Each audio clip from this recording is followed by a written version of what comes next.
जय हिंद। पिछले एक हफ्ते से भारत की ब्रह्मोस मिसाइल पाकिस्तान में जाके हिट कर गई और लोग का कहना है वो जानबूझ की या नहीं की, ये मैटर ही नहीं है। मैटर ये है कि हिट किया क्यों, इसको समझते हैं लोग। देखिए, पाकिस्तान में हमारे यहाँ से ब्रह्मोस मिसाइल जो थी फायर की गई और वो पाकिस्तान में जाके गिर गई थी। और ये गिरी थी जब वहां पर, तो वो एक नॉर्मल से जगह पे गिरी थी जिसका नाम था मियां चानू। 9 मार्च को ये जाकर यहाँ पर हिट हो गई थी ब्रह्मोस मिसाइल। वहां 2-4 गो घर और था, किसी की मृत्यु नहीं हुई, लेकिन अंडर कंस्ट्रक्शन था, उड़ गया घरे दुआर। यहाँ पर वहां के लोग डर गए कि आखिर ये हुआ क्या है।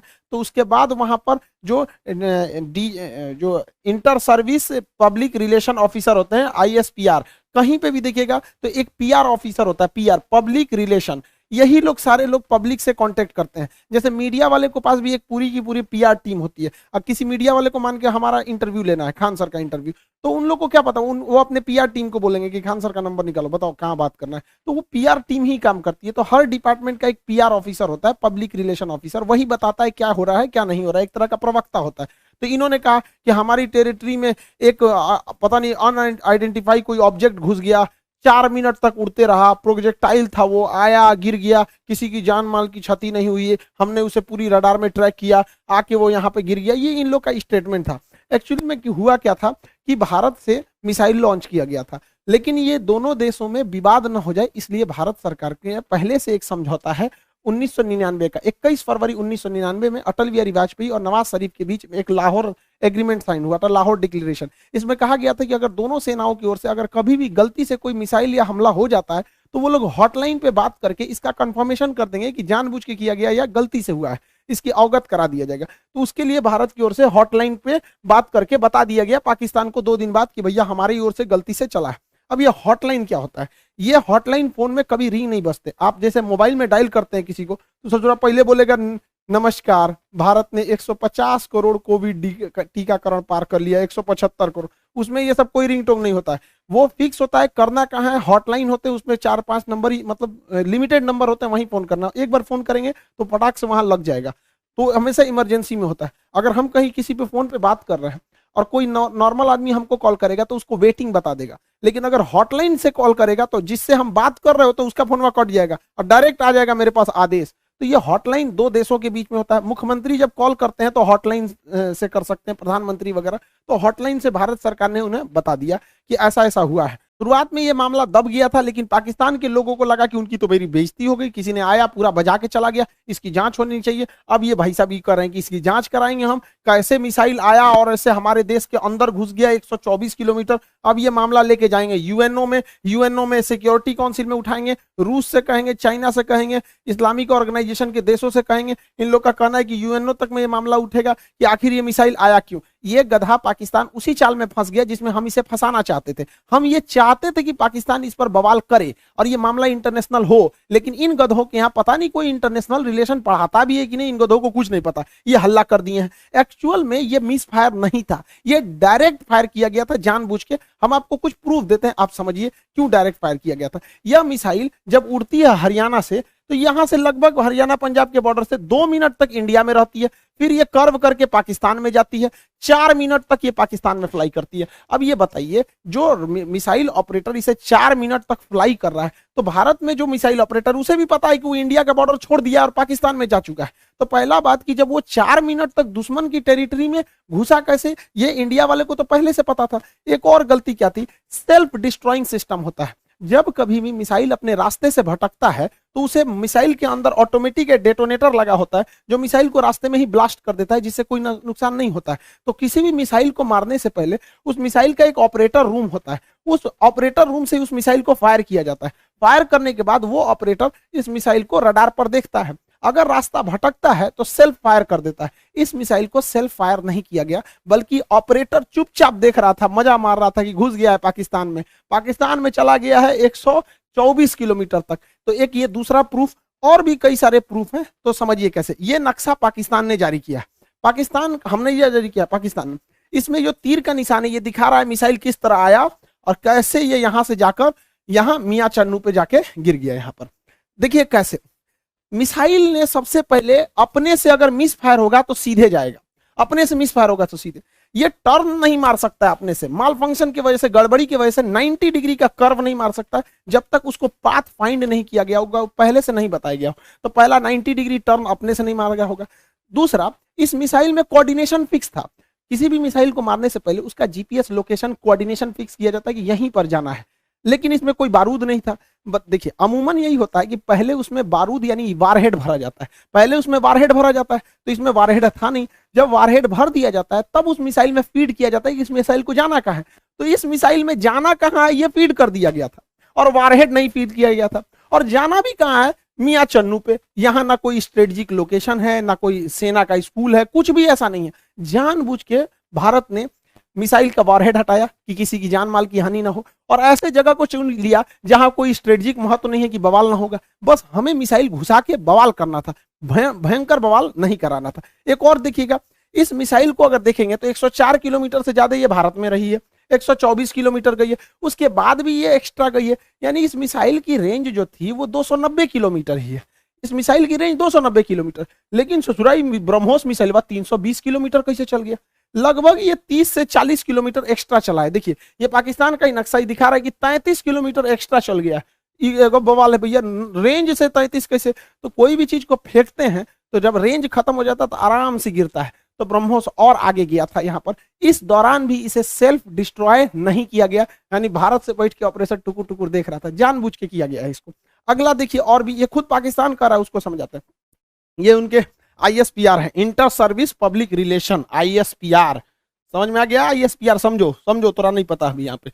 पहला इनका कहना है कि हम उस पर नजर बनाए हुए थे। देखिए इन निकम्मों को, इसके देश में 124 किलोमीटर कोई मिसाइल घुस गई, इसको ये लोग अपने रडार में बस नजर बनाए हुए थे। ये खुद कह रहा है कि हमने बस उसको ट्रैक किया, उसको 124 किलोमीटर, क्योंकि उस मिसाइल की रफ्तार इतनी ज्यादा थी, 3 मैक की थी, कि हम उसे मार के नहीं गिराए। जबकि जब भी कोई एयरफोर्स में कोई दूसरी देश का जहाज या कुछ भी हॉस्टाइल सिचुएशन में कोई चीज एंट्री करता है तो स्टैंडर्ड ऑफ प्रोसीजर SOP जो कहता है कि सबसे पहले उसको मार के गिराओ। तो इन लोगों ने मारा नहीं वहां पर। 124 किलोमीटर जब ये घुसा है तो कई बड़े शहरों के ऊपर से क्रॉस करके गुजरा है, कई हाई वैल्यू टारगेट को क्रॉस करके गुजरा है। क्या पता वहीं गिर जाता। तो इससे यह साबित हो जाता है कि इनके पास ब्रह्मोस को मार के गिराने की क्षमता है ही नहीं, वरना इतने हाई वैल्यू टारगेट के ऊपर से गया है, वहीं गिर जाता तब क्या हो जाता। ब्रह्मोस न्यूक्लियर कैपेबल मिसाइल है, यानी इनके देश के ऊपर से इतनी बड़ी मिसाइल चली गई। ये लोग केवल और केवल बेशरम लोग कह रहे हैं कि हम उसे ट्रैक कर रहे थे। करते रहो ट्रैक, यहां से इतना डिग्री कर्व मार के तुम्हारे यहाँ आके गिर गया।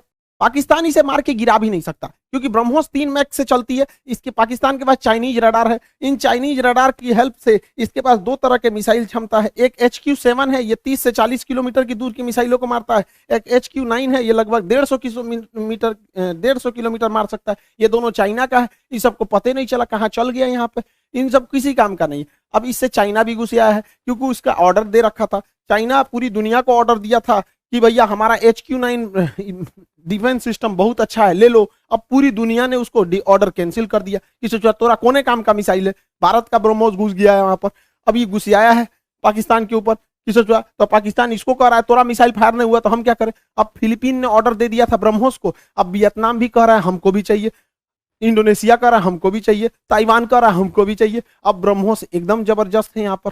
अभी भी किसी को डाउट होता है कि भारत से मिसाइल गलती से छूट गई है, अभी भी मन में डाउट है तो दिमाग लगाइए। हम आपको मिसाइल छूटने के 10 दिन पहले अपना एक वीडियो का छोटा सा क्लिप बना दिखाते हैं, जो यूक्रेन मुद्दे पर बताए थे। उसको जरा ध्यान से देखिए और दिमाग लगाइए, आपको खुद पता चल जाएगा कि भारत ने मिसाइल जानबूझ के मारा था। इस दुविधा में हम लोग हैं कि अमेरिका का साथ दें कि रूस का साथ दें। इसके लिए सबसे अच्छा रास्ता क्या होता है समझिए। मान के चलिए हमारे 2 बहुत करीबी आदमी हैं, उन दोनों का बियाह पड़ गया। वो कह रहा है कि हमरे बियाह में आना, वो कह रहा है हमरे बियाह में जाएगा। तो भैया हम एक में जाएंगे तो दूसरा से संबंध खराब हो जाएगा। एक काम करते हैं, वही दिन हम अपने बियाह कर लेते हैं, बातें खत्म हो जाएगा। भैया हम अपने बियाह में बिजी थे। इसी वजह से सबसे अच्छा तरीका है, ना हम रूस के फेवर में जाएंगे और ना ही हम अमेरिका के फेवर में जाएंगे। सबसे अच्छा तरीका है मोदी जी को अपनी सेना को बोलिए कि गलवान घाटी में 2 किलोमीटर आगे घुस जाए। गलवान घाटी में जैसे 2 किलोमीटर आगे घुसेगी, लड़ाई तो करना नहीं है, उलझा के रखना है। 2 किलोमीटर जहां आगे घुसेगी उधर से चाइना वाले घुस जाएंगे सर, फिर वैसे ही स्टैंड ऑफ हो जाएगा।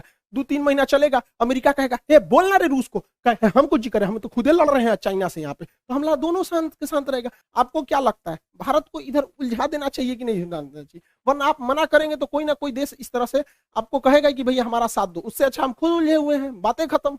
अब समझ में आ गया, हम लोगों को इस इंटरनेशनल कचड़ा में नहीं पड़ना था कि रूस का साथ दे, कि यूक्रेन का दे, कि नाटो का, कि अमेरिका का। इसलिए हम खुद बोले थे कि भारत को कहीं ना कहीं हमला कर देना चाहिए, ताकि हम लोग खुद ही इंटरनेशनल प्रेशर से बच जाएं। आज पूरी दुनिया नहीं कर रही है कि आप हमें जेलेंस्की का साथ दीजिए, नाटो का साथ दीजिए, कुछ नहीं कर रहा है। अब हम लोग यूक्रेन मारने से हट गए हैं क्योंकि पाकिस्तान इसे इंटरनेशनलाइजेशन कर रहा है और हम लोग बच गए यहाँ पे। मोदी जी कभी कभी मेरी बात मान लेते हैं, कभी मान लेते हैं कभी कभी, लेकिन बहुत कभी कभी बहुत बवाल के बाद मानते हैं। अभी देखिए पिछली बार रेलवे में पूरा बवाल हुआ, तब जाके उन्होंने अपना नोटिफिकेशन जारी किया, उसमें भी 2-4% इधर उधर करिए दिए हैं वहां पर भी रेलवे वाले में। और एयरफोर्स की वैकेंसी अभी रिजल्ट अभी तक रोक के रखे हैं। भैया ये एयरफोर्स वाले हैं, इन लोग को पढ़ा हम लोग बैठे हुए हैं, भेजिए, उड़ाए सब जहाज, मारे सब यहाँ पर। कितना लोग को हम लोग रोक के रखे यहाँ पर, तो कम से कम एयरफोर्स की तो रिजल्ट हुआ क्लियर करना चाहिए। मान जाते हैं मोदी जी बतिया, जैसे हमला करने वाला कैसे बोले 10 दिन में मान गए यहाँ पर, तो कभी कभी मानते हैं कभी कभी नहीं मानते। अब पाकिस्तान धमकी दे रहा है कि हम इस मिसाइल का रिवर्स इंजीनियरिंग कर देंगे। दूर बैल कहीं का रिवर्स इंजीनियरिंग करेगा, जब भारत ने इतना स्ट्रेटजी बना के मारा था। तो देखिए रिवर्स इंजीनियरिंग में जहाज का मेन चीज क्या होता है, उसका इंजन, पूरा इंजन तबाह हो गया, इंजन पूरी तरह तबाह हो गया। जो सीकर होता है, जो रडार होता है आगे, वो जहाज के अगवे लगा रहता है, वो थुथुर में पूरी तरह से उधिया गया है यहाँ पर। इसका जो सॉफ्टवेयर है, बिना सॉफ्टवेयर का जहाज उड़बे नहीं करता है, बिना सॉफ्टवेयर का मिसाइल नहीं उड़ सकता है, मोबाइल काम नहीं करता बिना सॉफ्टवेयर के। इनके सॉफ्टवेयर कहाँ है? तो अभी भी मिसाइल को देखिए, मिसाइल अपने से डिस्ट्रॉय नहीं हुई है, जानबूझ के इसे छोड़ा गया। तो पाकिस्तान कर रहा है, ये किस धातु का बना है ये हम पता कर लेंगे। रे ससुराल लोल, अगर तुम ये पता कर लेगा किस धातु का है, तो तुम अभी तक बना चुका रहता कि किस धातु का है। धातु पता करके बता, इंटरनेट पे मिलता है, हमरा से पूछ लियो, आके हमसे पूछ लियो। केमिस्ट्री में जब मेटलर्जी चैप्टर पढ़ाएंगे ना, धातु कर्म चैप्टर पढ़ाएंगे, धातु शोधन, सांद्रण, निस्तापन, भंजन, वहीं बता देंगे मेटलर्जी में तुमको। ब्रह्मोस का खोजेंगे लोल कहीं का, कौन सी बचल है ब्रह्मोस में? कुछ नहीं मिलने वाला है। लेकिन हाँ, ये बवाल कहेगा हमने ब्रह्मोस का कॉपी बना लिया, अमेरिका के टॉमहॉक का हमने कॉपी किया था, हमने कॉपी बना लिया। ऐसा कुछ कॉपी नहीं बना पाएंगे, क्योंकि बहुत ही टफ इंजीनियरिंग होती है इसके अंदर। आपका आगे का जो रैमजेट इंजन है ये बर्बाद हो चुका है, फ्यूल सिस्टम बर्बाद हो चुका है, प्रोपल्सन सिस्टम बर्बाद हो चुका है, नेविगेशन सिस्टम बर्बाद हो चुका है। खाली खोपड़िया मिलेगा तो ये बना लेंगे मिसाइल। यहाँ पर गुलेल बनाना है, देख के बना लेंगे, लोल कहीं के यहाँ पर मिसाइल बना लेंगे। और तुम बना, भारत के पास पहले मिसाइल बनाने के बाद परीक्षण केंद्र जो था वो पोखरण में था, यहाँ परीक्षण करते थे, चांदीपुर में परीक्षण करते थे, व्हीलर द्वीप जिसका नाम कलाम द्वीप है उड़ीसा का, इसे करते थे। फिर नया जो था कर्नाटक के चित्रदुर्ग में परीक्षण करते थे। 4 जगह हम लोग का परीक्षण केंद्र था। अभी नया 5वां परीक्षण केंद्र खुल गया है पाकिस्तान। अब हम लोग हमेशा कभी कभी इधर परीक्षण करते रहेंगे ब्रह्मोस वगैरह का। और पाकिस्तान का नया सरदर जो है ब्रह्मोस जो है, वो नेवी से तो मार ही सकता है, एयरफोर्स से मार ही सकता है, जमीन वाला तो अभी ये मार के गया है। इसका नया खतरनाक वर्जन ब्रह्मोस 2 आ रहा है, जो 800 किलोमीटर मारेगा। यानी पाकिस्तान में बैठे बैठे पाकिस्तान हेल के, अफगानिस्तान है के, कजाकिस्तान चल जाएगा वहां पर। ब्रह्मोस 2 आ रहा है, इसका बाप है ये ब्रह्मोस का। अभी इसी से नहीं लड़ पाए तो दादा आ रहा है। दूसरा ब्रह्मोस NG आ रहा है, बहुत हल्का रहेगा और बहुत दूर तक मारेगा। तो तुम ससुरे, एक तो तुम्हारे बाप के बस की बात है नहीं रिवर्स इंजीनियरिंग, क्योंकि बचा ही कहाँ है। अगर उस तरह से देखिएगा तो हम तो वियतनाम को, फिलीपीन को बेचे हैं, वही बना ले रिवर्स इंजीनियरिंग। रिवर्स इंजीनियरिंग इतना आसान है तो हम लोग राफेल खरीद के लाए हैं, नहीं बन जाएगा। तुम्हारा रिवर्स इंजीनियरिंग इतना तगड़ा है तो चाहे अमेरिका से तुम F-16 जहाज खरीदे हो, तुम उसको 20 साल से उड़ा रहे हो, अब बैल आज तक तुम अपने जहाज J-17 का एक तो इंजन नहीं बना पाए, कौन सी रिवर्स इंजीनियरिंग करते हो? मनोवैज्ञानिक दबाव बनाओगे कि हमारे पास ब्रह्मोस 2 आ गया, ब्रह्मोस का कॉपी आ गया है, तो जो एकरे बस का कुछ नहीं है। ये बस मेकअप करेगा, चौथे शादी की तैयारी करेगा ये आंटी जी। खैर चाचा है, कोई बात नहीं, हम क्या करेंगे, बैल कहीं का, तुम सुधर जाओ, ऐसा कुछ नहीं होने वाला है यहाँ पर। इसलिए रिवर्स इंजीनियरिंग नहीं हो पाएगी। इसको 1 साल से हम समझा रहे हैं, नहीं समझ पा रहे हैं यहाँ पर। इससे कोई रिवर्स इंजीनियरिंग नहीं होगी। अब आप समझ गए होंगे, भारत ने जानबूझ के मारा था यहाँ पर ब्रह्मोस, इसी बहाने ब्रह्मोस का सक्सेस भी हो गया, डिमांड भी बढ़ गया। और आप लोग का जो बैच था इकोनॉमिक्स था, लगभग इसमें एडमिशन क्लोज हो चुके होंगे इकोनॉमिक्स में, क्योंकि सर्वर में जगह नहीं है। LDC वाला बैच है, इसमें GS भी है, मैथ भी, रीजनिंग भी, इंग्लिश भी। एसएससी CHSL का है, उसका टारगेट बैच स्टार्ट हो चुका है आप लोग के लिए बहुत जल्दी, अभी आप उसको ऑनलाइन देख सकते हैं। मैथ का क्लास भी पीके सर स्टार्ट कर दिए, पूरा फाउंडेशन से एकदम लो फी रखा गया है। वैसे बच्चों के लिए जो हाई फी नहीं दे सकते हैं, अभी वो 10 दिन क्लास ऐसे करके देख सकते हैं, उसको एकदम नॉमिनल है। जो मतलब हमारा तो पूरा उद्देश्य ही रहता है कि गरीब से गरीब तक को शिक्षा दी जा सके। आई होप आप पूरा इंसिडेंस को समझे होंगे। जिन बच्चों को एडमिशन लेना होगा वो ले लेंगे। मिलेंगे नेक्स्ट क्लास में। जय हिंद।